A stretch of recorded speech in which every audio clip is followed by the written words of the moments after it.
Le gros contrôleur était assis dans son bureau et écoutait le vacarme provenant de l'extérieur. Les passagers étaient fâchés. Le chef de gare entra. « Il y a un problème dans le dépôt, monsieur. Henri fait la tête. Il n'y a pas de train et les passagers disent que nous sommes un mauvais chemin de fer. »« Ma foi, dit le gros contrôleur, nous ne pouvons pas accepter cela. » Très fâché, il alla trouver Gordon, James et Henri. « Allez, on y va, Henri. Ton train devrait déjà être prêt. »« Henri ne veut pas partir, dit Gordon. Il ne veut pas manœuvrer comme une vulgaire locomotive. Ça, c'était le travail de Thomas. Nous sommes des locomotives importantes. Allez chercher nos wagons et nous les tirerons. Les locomotives à temps d'air ne manœuvrent pas. « Oh, mais bien sûr, dit le gros contrôleur.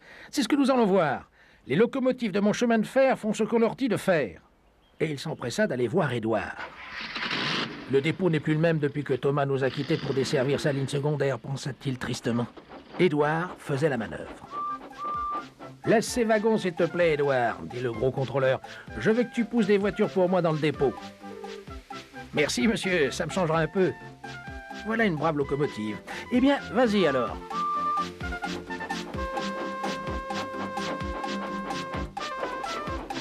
Ainsi, Édouard trouva des voitures pour les 3 locomotives, et ce jour-là, les trains partirent comme d'habitude.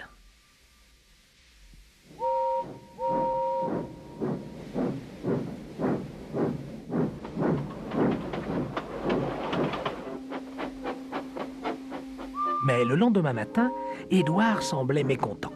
Gordon arriva en cliquetant et en sifflant bruyamment.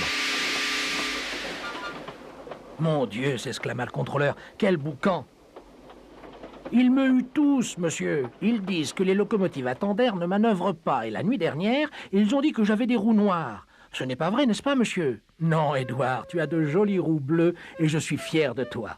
Il arrive effectivement que les locomotives à temps d'air manœuvrent. Mais quoi qu'il en soit, nous avons besoin d'une locomotive supplémentaire ici. » Il alla dans un atelier et on lui montra toutes sortes de locomotives.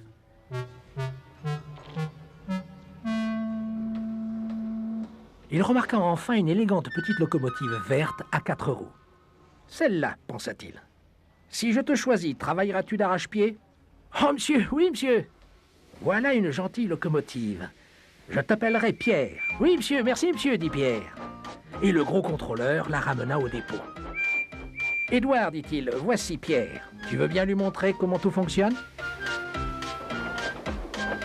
Pierre apprit très vite ce qu'il était censé faire, et ils passèrent une après-midi agréable.